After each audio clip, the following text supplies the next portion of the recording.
നമസ്കാരം. സിറ്റി ന്യൂസിലേക്ക് സ്വാഗതം. കണ്ണൂർ സർവകലാശാലയ്ക്ക് കീഴിലെ കോളേജുകളിൽ നടത്തുന്ന പരിപാടികളുടെ ഉള്ളടക്കം പരിശോധിക്കാൻ നിരീക്ഷണ സമിതി. വിസിയുടെ നടപടിയിൽ പ്രതിഷേധിച്ച് സർവകലാശാല ആസ്ഥാനത്തേക്ക് SFI മാർച്ച് നടത്തി.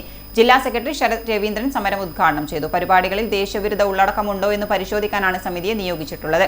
കണ്ണൂർ സർവകലാശാല വൈസ് ചാൻസലർ ഡോക്ടർ KK സാജുവിന്റെ നിർദ്ദേശപ്രകാരമാണ് സമിതി രൂപീകരിച്ചത്. എന്നാൽ വിവാദ ഉത്തരവ് പിൻവലിക്കാൻ സിൻഡിക്കേറ്റ് യോഗം തീരുമാനിച്ചു. കണ്ണൂർ സർവകലാശാലയിൽ ദേശവിരുദ്ധമായി ഒന്നുമില്ലെന്ന് ഉറപ്പുവരുത്താനാണ് വിചിത്ര ഉത്തരവുമായി സർവകലാശാല എത്തിയത്. സർവകലാശാലയിൽ നടക്കുന്ന വിവിധ പരിപാടികളിൽ ദേശവിരുദ്ധമായി ഒന്നുമില്ലെന്ന് ഉറപ്പുവരുത്താൻ പ്രത്യേക നിരീക്ഷണ സമിതിയാണ് നിയോഗിച്ചത്. വൈസ് ചാൻസലർ ഡോക്ടർ KK സാജുവിന്റെ നിർദ്ദേശപ്രകാരം രജിസ്ട്രാർ 7-അംഗ സമിതിയാണ് രൂപവത്കരിച്ചത്. കേട്ടുകേൾവിയില്ലാത്ത ഉത്തരവിൽ പ്രതിഷേധിച്ച് SFIയുടെ നേതൃത്വത്തിൽ സർവകലാശാലയിലേക്ക് മാർച്ച് നടത്തി. SFI പ്രവർത്തകർ സർവകലാശാല ജനൽ ചില്ലുകൾ അടിച്ചു തകർക്കുകയും ചെയ്തു. സമരക്കാർ അകത്തേക്ക് തള്ളിക്കയറാൻ ശ്രമിച്ചതിനെ തുടർന്ന് പോലീസും സമരക്കാരും തമ്മിൽ വൻതോതിൽ പിടിവലിയുണ്ടായി.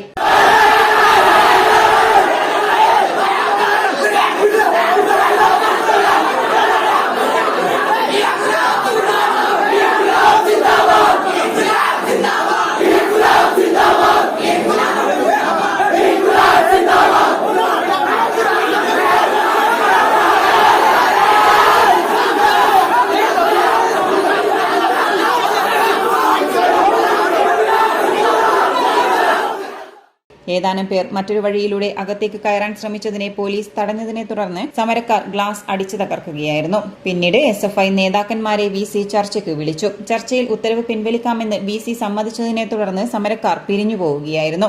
സമരത്തിന് K നിവേദ് അധ്യക്ഷത വഹിച്ചു. K Pranav, Rishitha C Pavithran, Pravisha, Joel തുടങ്ങിയവർ സമരത്തിന് നേതൃത്വം നൽകി. സർവകലാശാലയിലെ പരിപാടികൾക്ക് മൂക്കുകയറിടുന്നതാണ് ഉത്തരവെന്നാണ് ഇവരുടെ ആരോപണം. കേന്ദ്ര സർക്കാരിനെ രൂക്ഷമായി വിമർശിക്കുന്ന ചിലർ സർവകലാശാലയിൽ ചില പരിപാടികളിൽ അടുത്തിടെ പങ്കെടുത്തിരുന്നു. ഇതിൽ പ്രതിഷേധിച്ച് സംഘപരിവാർ സംഘടന പരാതിയും ഉന്നയിച്ചിരുന്നു. ഇതിന്റെ ചുവടുപിടിച്ചാണ് ചാൻസലറായ ഗവർണറുടെ നോമിനിയായ വൈസ് ചാൻസലറുടെ ഉത്തരവെന്നാണ് സൂചന. City news, Kannur.